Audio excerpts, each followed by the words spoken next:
കൽപ്പാന്ത കാലത്തോളം കാതരേ നീ എൻ മുന്നിൽ കൽഹാരഹാരവുമായി നിൽക്കും.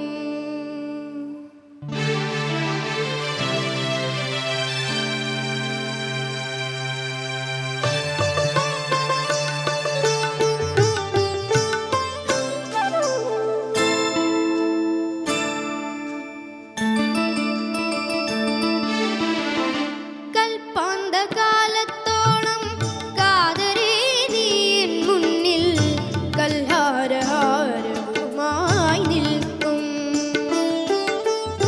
കല്യാണരൂപനാകും കണ്ണന്റെ കരളിനെ കവർന്ന രാധികയെപ്പോലെ, കവർന്ന രാധികയെപ്പോലെ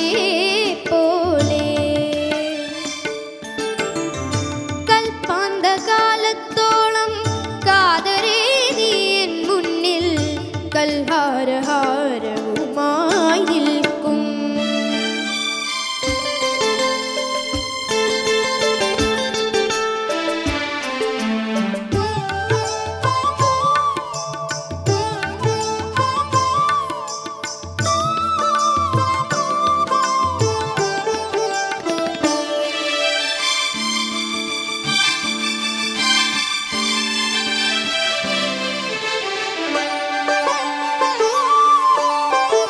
കണ്ണടച്ചാലും എൻ്റെ കൺമുന്നിലൊഴുകുന്ന കല്ലോലിനിയല്ലോ നീ.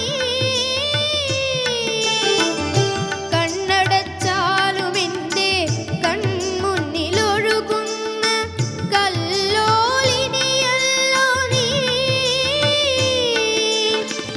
കന്മദപ്പൂവിടർന്നാൽ കളിവിരുന്നൊരുക്കുന്ന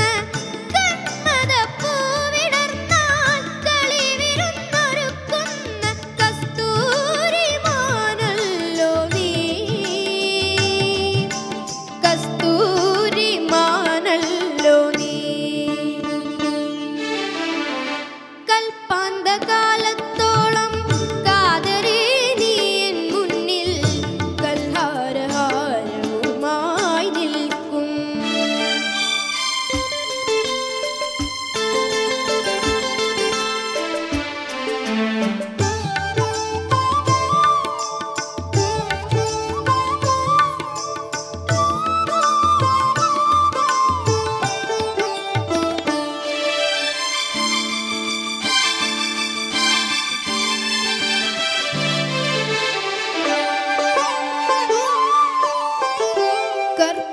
കർപ്പൂരമെരിയുന്ന കതിർമണ്ഡപത്തിലെ കാർത്തിക വിളക്കാണു നീ. കർപ്പൂരമെരിയുന്ന കതിർമണ്ഡപത്തിലെ കാർത്തിക വിളക്കാണു നീ. കഥനകാവ്യം പോലെ കളിയരങ്ങിൽ കണ്ട കഥനകാവ്യം പോലെ കളിയരങ്ങിൽ കണ്ട കതിർമയിതമയന്തി നീ, കതിർമയിതമയന്തി നീ. കൽപ്പാന്ത കാലത്തോളം കാതരേ നീ എൻ മുന്നിൽ കൽഹാരഹാരവുമായി നിൽക്കും.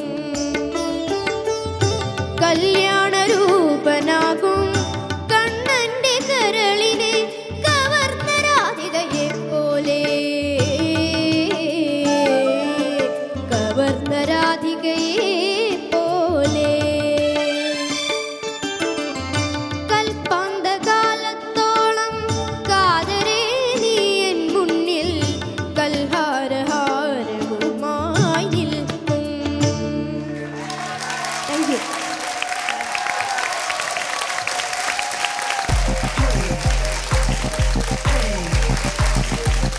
ശരിക്കും പറഞ്ഞാൽ ദാസേട്ടൻ്റെ ബർത്ത്ഡേ കിട്ടാവുന്ന ഏറ്റവും നല്ലൊരു സ്പെഷ്യൽ പെർഫോമൻസ് തന്നെയായിരുന്നു അത്. നിങ്ങൾക്ക് എന്താ എഴുതിയ കേട്ടോ? ആദ്യം എഴുതിയിട്ടുണ്ട് ക്ലാപ്പ്.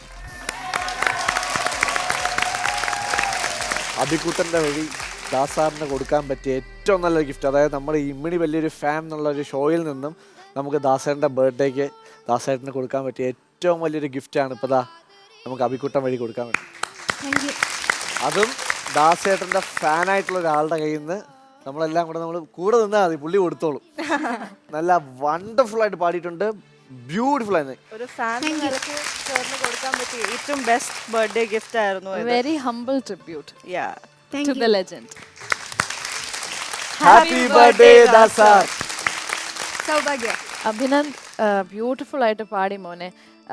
എടുത്തു പറയേണ്ട ഒരു കാര്യം, ഒരു ഭാഷ അതിൻ്റെതായ രീതിയിൽ പ്രൊനൗൺസ് ചെയ്ത് പറയുമ്പോഴാണ് അത് ബ്യൂട്ടിഫുൾ ആകുന്നത്.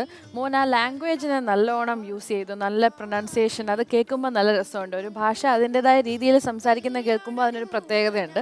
അപ്പോൾ Abhinand, you did that part very well. പിന്നെ പറയേണ്ട ഒരു കാര്യം, ശ്രുതി മാതാ ലയ പിത എന്നാണ് പറയുന്നത്. അച്ഛൻ അമ്മയ്ക്കും നമ്മൾ എങ്ങനെ റെസ്പെക്ട് ചെയ്യുന്നു അതേപോലെ ഈ രണ്ട് കാര്യം നമ്മൾ കൈകാര്യം ചെയ്യണമെന്ന് പറയും. ആൻഡ് മോൻ അത് 100% മോൻ്റെ ഭാഗത്തു നിന്ന് എഫേർട്ട് എടുത്ത് പാടി, ശ്രുതിയൊന്നും പോവാണ്ട് താളമൊന്നും മിസ് ചെയ്യാണ്ട് മോൻ പാടുന്നുണ്ട്. അത് മോൻ്റെ ഒരു വലിയ ക്വാളിറ്റിയാണ്, എനിക്ക് ഭയങ്കര ഇഷ്ടപ്പെട്ട ഒരു ക്വാളിറ്റിയാണ്. എല്ലാ മേളോട്ടൊക്കെ പോകുമ്പോഴും അത് കറക്റ്റായിട്ട് എത്തി പാടാൻ ശ്രമിക്കുന്നുണ്ട്. അതൊരു നല്ലൊരു എഫേർട്ടാണ് മോൻ എടുക്കുന്നത്. Very good and keep it up മോനെ. Thank you. And orchestra team, നിങ്ങളാണ് ഈ ഒരു മ്യൂസിക്കിൻ്റെ സോൾ എന്ന് പറയുന്നത്. ആൻഡ് യൂഷ്വലി എല്ലാവരും മറന്നു പോകുന്ന ഒരു കാര്യമായിരിക്കാം, എൻ്റെ ഡാഡിയുടെ ബ്രദർ ചിദംബരയ്യർ ഇതുപോലെ ഓർക്കസ്ട്രയിൽ ഉണ്ടായിരുന്ന ആളാണ്, ഇപ്പോൾ ഇല്ല. സോ നിങ്ങളുടെ ഒരു ആക്റ്റീവ് പാർട്ടിസിപ്പേഷൻ, നിങ്ങളാണ് ഇതിൻ്റെ ഒരു സോൾ എന്ന് പറയുന്നത്. നിങ്ങൾ ഇത്രയും ഒരു എനർജി അങ്ങോട്ട് കൊടുക്കുന്നതുകൊണ്ട് തന്നെയാണ് ആ സിംഗർക്ക് അത്രയും ഒരു റിസൾട്ട് പുറത്ത് കൊണ്ടുവരാൻ പറ്റുന്നത്. ബെസ്റ്റ് പാർട്ടിസ്റ്റ് ദാസറിന്റെ കൂടെ വർക്ക് ചെയ്ത ഓർക്കസ്ട്ര ടീമാണ് നമുക്ക് കിട്ടിയിരിക്കുന്നത്. സോ അനൂപേട്ട നമ്മളോട് പറയൂ, എക്സ്പീരിയൻസ് പറയൂ. ഫസ്റ്റ് ഓഫ് ഓൾ ഞങ്ങളുടെ ഓർക്കസ്ട്ര ടീമിൻ്റെയും ഓൾ ക്രൂസിൻ്റെയും മുഴുവൻ ദാസേട്ടന് ജന്മദിനാശംസകൾ നേരുകയാണ്. ഇന്ന് അഭിനന്ദ് ഇവിടെ പാടിയ ഈ പാട്ട് ആയിട്ട് രസകരമായ ഒരു സംഭവം എനിക്ക് ഓർമ്മ വരികയാണ്. ഒരു 10-15 വർഷം മുമ്പുള്ള ഒരു കഥയാണ്, കഥയല്ല നടന്ന സംഭവം. ദാസേട്ടൻ മാക്ടിയുടെ ഒരു ഷോയ്ക്ക് ട്രിവാൻഡ്രത്ത് പാടാൻ വേണ്ടി വന്നപ്പോൾ അന്ന് ഈ പാട്ടാണ് ആ സ്റ്റേജിൽ ദാസേട്ടൻ പാടേണ്ടിയിരുന്നത്. ജസ്റ്റ് റിഹേഴ്സലായിട്ട് ദാസേട്ടൻ വന്നപ്പോൾ പാടുന്ന സമയത്ത് ദാസേട്ടന് ഈ ട്യൂണ് ജസ്റ്റ് ഒരു ഡൗട്ട്. അപ്പോൾ എങ്ങനെയാണെന്നുള്ളത്, ഒരുപാട് പാട്ടുകളുടെ എണ്ണം കൂടിയതുകൊണ്ട് അങ്ങനെ ഡൗട്ട് വന്നതുകൊണ്ട് ഈ പാട്ട് ആർക്കറിയാം എന്നുള്ളത് നോക്കിയിട്ട്, അപ്പോൾ എനിക്ക് ഈ ട്യൂൺ അറിയാമെന്ന് ആരോ പറഞ്ഞ് അങ്ങനെ എന്നെ കൊണ്ടുപോയി ദാസേട്ടൻ്റെ ഫ്രണ്ടിൽ നിർത്തി പാട്ട് പഠിപ്പിക്കാൻ വേണ്ടിയിട്ട്. ഞാൻ ആകെ അടിമുറി വിറച്ച് ചെന്നപ്പോൾ അപ്പോഴേക്കും ഇവർ പാട്ട് റിഹേഴ്സൽ ചെയ്ത് തുടങ്ങി. ഇപ്പം ആദ്യം അവരിങ്ങനെ പാടി തുടങ്ങി, കൽപ്പാന്ത കാലത്തോളം കാതരേ നീ. എൻ്റെ ശബ്ദത്തിൻ്റെ പ്രത്യേകത എന്ന് പറഞ്ഞാൽ എനിക്ക് ലോ പിച്ച് വളരെ ലിമിറ്റഡ് ആണ്. അപ്പോൾ എനിക്ക് അങ്ങോട്ടൊരു പരിധി കഴിഞ്ഞ് ഇറങ്ങത്തില്ല. അപ്പം ഞാനത് പറഞ്ഞു കൊടുക്കാൻ ചെന്നപ്പോൾ കൽഹാരഹാരവും അങ്ങനെ എനിക്ക് പാടാൻ പറ്റുന്നില്ല. ഞാനാകെ എങ്ങനെ പറഞ്ഞു കൊടുക്കും. ഞാൻ ഉടനെ അതിൻ്റെ മേൽ സ്ഥായിൽ കൽഹാരഹാരവുമായി നിൽക്കും ഇങ്ങനെ പറഞ്ഞു കൊടുത്തു. ദാസേട്ടൻ അത് കേട്ടിട്ട് ഇങ്ങനെ എഴുതി നൊട്ടേറ്റ് ചെയ്തുകൊണ്ടിരിക്കുകയാണ് ലിറിക്സിൻ്റെ. അപ്പോൾ പെട്ടെന്ന് എന്നെ ഇങ്ങനെ നോക്കിയിട്ട് അടിമുടി ഇങ്ങനെ നോക്കിയിട്ട്, നീ ആണോ പെണ്ണോ എന്ന് ഇതാണ് അതിൻ്റെ ക്ലൈമാക്സ്. ശരിക്കും അന്ന് എനിക്ക് ദാസേട്ടൻ അതിന് ശേഷം ഒരു ടിപ്സ് പറഞ്ഞു തന്നു. ഏറ്റവും ലോ നോട്ട് കിട്ടുന്ന നോട്ട് അനൂപിന് ഏതാണെന്ന് കണ്ടുപിടിക്കുക, എന്നിട്ട് ആ നോട്ടാണെന്നുണ്ടെങ്കിൽ അതിങ്ങനെ ഒരു ദിവസം ഒരു 10 മിനിറ്റ് പ്രാക്ടീസ് ചെയ്യുക എന്ന് പറഞ്ഞു. അടുത്ത ദിവസം അതിൻ്റെ തൊട്ടടുത്ത് താഴത്തെ നോട്ട്, അടുത്ത ദിവസം ഇങ്ങനെ പ്രാക്ടീസ് ചെയ്ത് ഇങ്ങനെ ഇറക്കി പോയാൽ അനൂപിന് നല്ലൊരു ആണത്തുള്ള ശബ്ദം കിട്ടുമെന്ന്. അത് എല്ലാ കളിയാക്കലിലൂടെ ആണെങ്കിലും അതൊരു നല്ല ടിപ്പായിട്ട് എനിക്ക് തോന്നി. അത് എല്ലാവർക്കും പ്രയോജനപ്പെടുന്ന ഒരു ഇതാണ്. വീണ്ടും ദാസേട്ടന് ജന്മദിനാശംസകൾ നേർന്നു. Thank you so much Anoop ചേട്ടാ, ഇത്രയും നല്ലൊരു മെമ്മറീസ് നമ്മളോട് കൂടെ ഷെയർ ചെയ്തത്. എന്തായാലും അഭി നന്നായിട്ട് പാടി, നമുക്ക് എല്ലാവർക്കും ഒരുപാട് ഇഷ്ടപ്പെട്ടു. Thank you. അടുത്ത റൗണ്ടിൽ ഇതിലും ഗംഭീരമായിട്ട് പാടണം. Okay, all the best. So അടുത്ത റൗണ്ടാണ് all the best. Thank U.